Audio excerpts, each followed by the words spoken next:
Hi, my name's Paul. Welcome back to the channel. If it's the first time you've seen me, then hi. And if you're a returning subscriber, let's start with the apology. Sorry that it's been a long time since I posted any videos. Have you missed me? I'm pretty sure you haven't. But those who already know, I'm a part-time beekeeper, so it's been a very, very busy last couple of 3 months with the harvest of the honey, making sure the bees are all prepped and ready for the winter. Getting a new apiary sorted out, which is going to be lots of woodwork videos about that. Going to make some roofing, going to be doing heaps and heaps of stuff. So watch this space, that'll be keeping us very busy through the winter. But what have I got in store for you today? Well, it's going to be a short and sweet video, probably about 15 minutes. I'm not going to edit it at all. I'm going to do it from the very beginning because I've never actually used one of these tools. But all will be revealed very, very shortly. But first things first, it's actually come. Let's get this up the right way. It's not even been opened yet. I've had it delivered for about a week or so now, but I've been so busy. Comes from China. It's been gifted to me from Banggood. This is an Enjoy Wood product. I've never used one. I've seen them before. These come in various prices, from very cheap, a lot cheaper than this one, right up to 150 pounds worth. What's it all about? Well, keep tuned and watch the video. Okay, so let's open it up. You're on the tripod. As I say, I've not taken it out of the bag. The box is a bit damaged. But you know what, all these unboxing videos, some of the stuff that comes from Banggood and Enjoy Wood has been perfectly packaged in the foam cutouts, etc., so it wouldn't get damaged. I'm pretty sure this will be okay. It's a substantial. It's not heavy, about 2 or 3 kilos, but I know what it is. You guys do not know what it is yet before I cut my wrists. Okay, let's open it all up. Oh, it is actually foamed inside, so I'll take it back. So it is going to be well protected. So look. It does come in this foam cutout here. I wouldn't expect any instructions, but you never know. Let's just put it here. Okay, there is no instructions, but straight away what I'm going to hold up. So this is a rail square for, I always get these for a plunge saw track. I've got a Makita system. I'm going to show you everything I'll do in a minute. I'm pretty sure it's going to be easy to bolt onto the track itself. I've got to make a couple of bedrooms, bedside cabinet units, and that's what I'm going to be doing today. I've got some MDF that's been cut. It's actually cut square, but it's oversized at the moment. But as I said, this has been gifted to me, but I've never ever used one. I've always been looking to use one, but as I said, I've got an MFT table here. I tend to get all my boards ripped at the local DIY centre because they've got a big on the wall saw, but sometimes that's broken, and now this will come very, very handy because I can just attach it to my track saw, take my plunge saw there and cut it in the car park, etc., which is pretty much a lot of what people are going to be doing. So let's get this thing bolted together. I'm going to change the camera angle and put it on the desk so you can see how easy it is, hopefully how easy it is to set up. But straight away it's well machined. These got some nailed thumbnail screws here, Allen keys, all the bits and pieces are in the box. I'm pretty sure it's going to be simple to fit on. But as I say, I've never used one. You guys may have never ever used one, and I want to show you what it's like from doing it from the beginning. So, as I said, I already use an MFT table, which is ruined. I've got to make a new one. I'm going to use this track square guide from benchdogs.co.uk, fantastic company. And I also use their guide system that I've got here, which is amazing. Makita track. I've got a Festool plunge saw. And this does all my cutting, but as you can see, it's quite narrow. Obviously in here, it's ideal when I've got all the bits ripped down. But that's my go-to for my MFT station. But as I've said to you, I've been given this rail square. Looking straight out of the box, got a couple of screws. This looks a bit of diameter here. There's no instructions, so the best place to always look is on their website. I'm not putting the camera on where I'm looking at. There's Allen keys, some nil thumb screws, a couple of locking nuts, which I assume fit on here. These 2 screws and other bits and pieces here. Out of the box, it's a well-made bit of kit. In comparisons to the cost, and I'll put all the cost on later on, for the ones that come from other companies, which are probably equally as fantastic, but sometimes you pay a lot more for the name.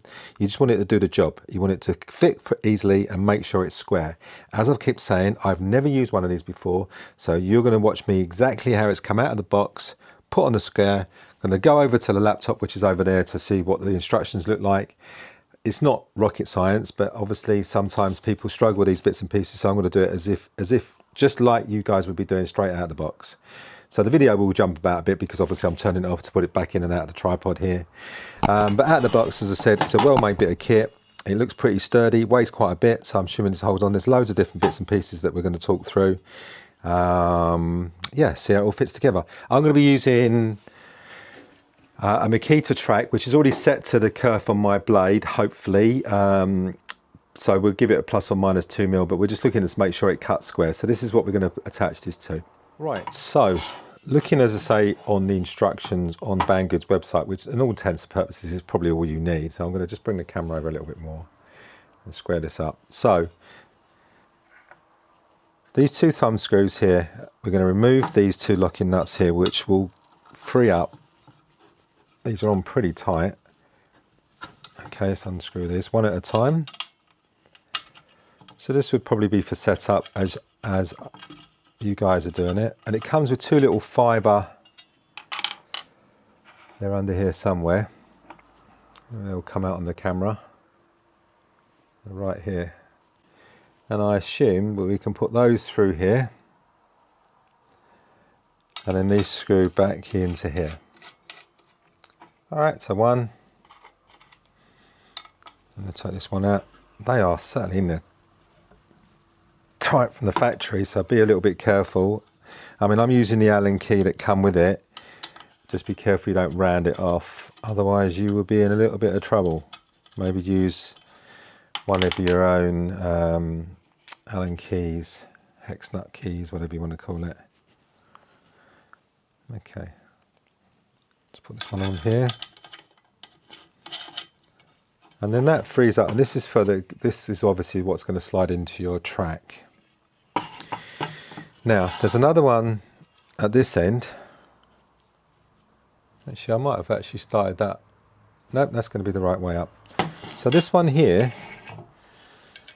I removed that as well. I pretty much sussed out this from when I took it out of the box.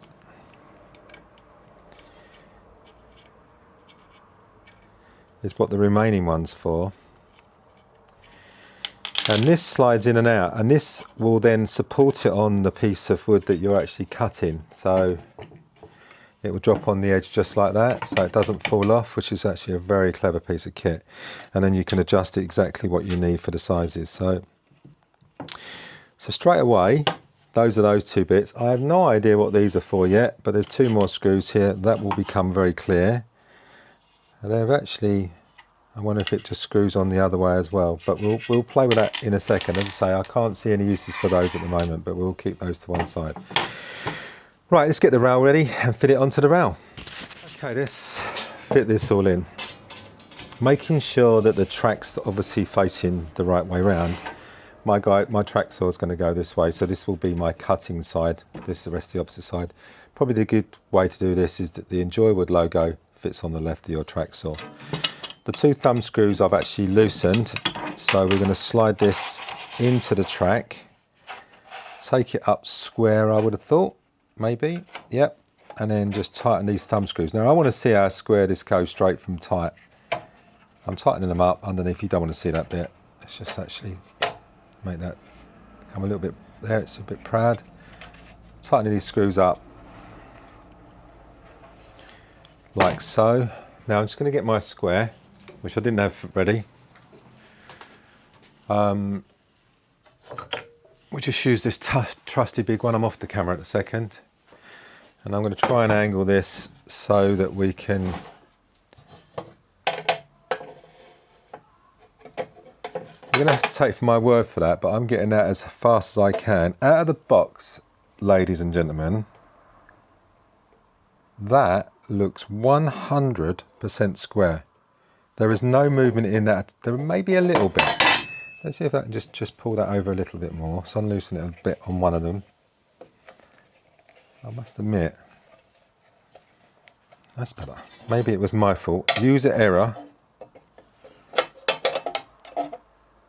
No, it's still a bit out. So I think you just have to just loosen these a little bit. Yep, that's better. It definitely moved there. It's user error, ladies and gentlemen. I didn't do the thumb screws. Now it is bang on. So make sure you just got the screws on. That is absolutely spot on square. All right, so let's turn it over.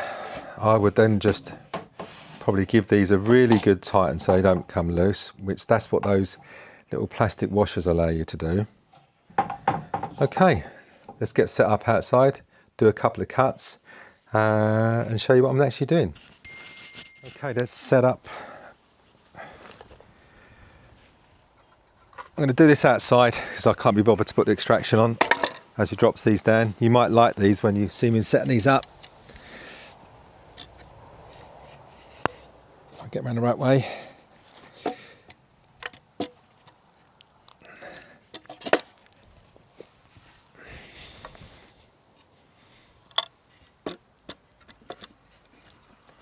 These are ingenious bits of kit. Slot in, lift them up, already hooked on.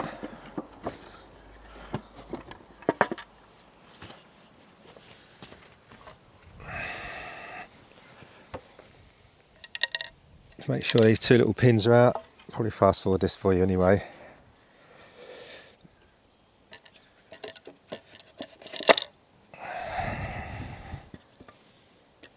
Beautiful day here again in the southwest of England. I live in Devon.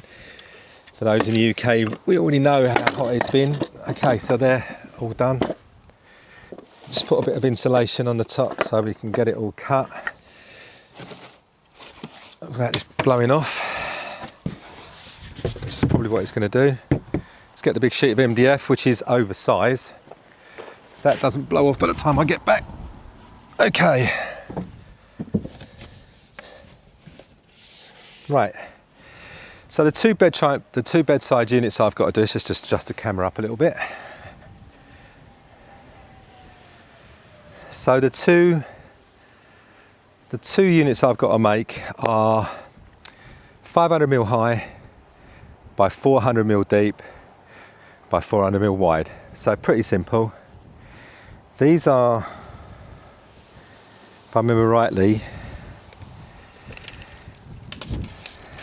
about 1200 wide, just over 1220, so we can get certainly the 3 cuts wide, which is exactly what we want to do. So the priority is to make sure that the track saw is going to be working as square. So let's get it all set up out here. Right, okay, so I've got a piece of oversized MDF that I want. I think I might have already said I'm making this two bedside cabinets. They're going to be 500mm high by 400mm wide. So what I'm going to just do is these couple of bits of 400mm wide for the sides.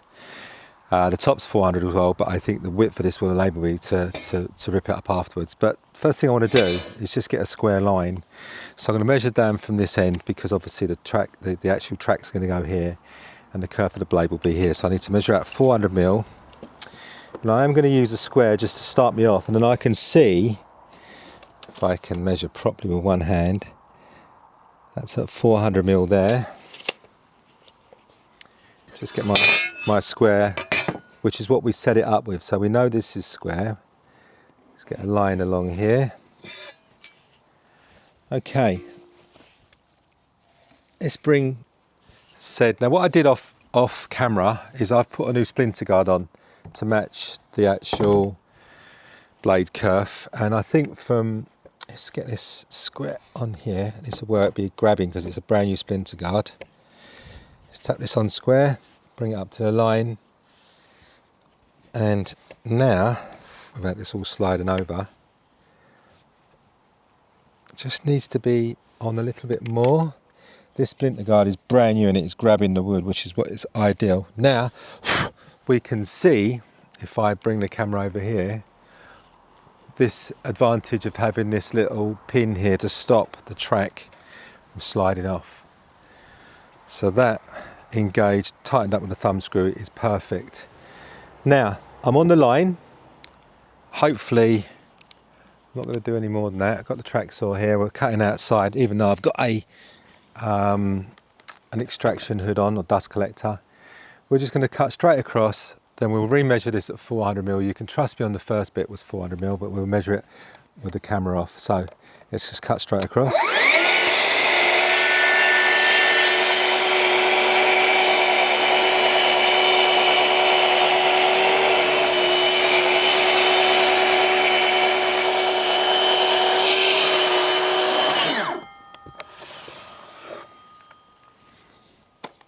Okay, let's lift this out of place. Put this over here for a minute. Now, I think what we can do is bring this up to the camera a little bit more. Let's just do that. And then if I stand it on its end, hopefully you'll be able to see. Obviously I'm not going to cut this. This is exactly as I've done it. So if this is not measured properly, it's my error. Let's slide that across. And then if I bring that close up, the good news is the splinter guard works. That's bang on 40 centimeters or 400 mil. There you go. Pulling it tight. My hand's off. So if I bring the camera up to the top, because we want to make sure it's square at both ends. Okay, now it gets windy and blows it towards the camera. Let's just do this. Sorry guys and girls, as I say, I wanted to do this without any editing. So that is definitely 400 up that end. And if I lift it up, or turn it over for you so you can see I'm turning it over. And then this will tell me if it's square. And that is bang on 400 mil at that end. I'm pulling it tight. Don't you think maybe half a mil out? It's definitely there. Yeah. Can you see that? Maybe not. Let me just bring the camera up a bit more. There you go. 400 or 40 centimeters, bang on the line. I'm well pleased with that. Straight out of the box. You've seen me set it all up. No editing. Very, very pleased. Very, very pleased with that. Straight out of the box. Okay, so the camera blew over, so I'm going to just do this bit again. Straight out of the box, I'm very, very pleased with it. Is it better for ripping bigger sheets? Yeah, I've got this set up for ripping bigger sheets with a longer track. So obviously with a smaller track, then you'd get away with it. Accuracy, I think, is, I'll give it a score out of 10. I'd give it a good 9 out of 10. I think it would probably be 10 out of 10 if you actually set it up properly like I did at the beginning. But in all honesty, value for money, I don't think you can beat it. I've never used one before. Would I continue to use it? Absolutely, for ripping big sheets down if I was to try and get them in the car. Accuracy on a small bench, I probably will stick with the MFT table because I've got that zoned in quite nicely. But it's a beautiful day today. Why not come outside and cut wood down? Dust all blows away from where you're working, which is ideal, apart from the sneeze earlier. Yeah, so Banggood, I think you've cracked it. Enjoy wood. This is a really good, well-made piece of kit. Bless me, that's the sun, that's not the dust. Yeah, there's a couple of bits I've still got to find out what they do, but I will do that and probably add that video on somewhere else another time. But once again, I don't think you can beat the products from Banggood. I've yet to come across something that isn't actually any good for me.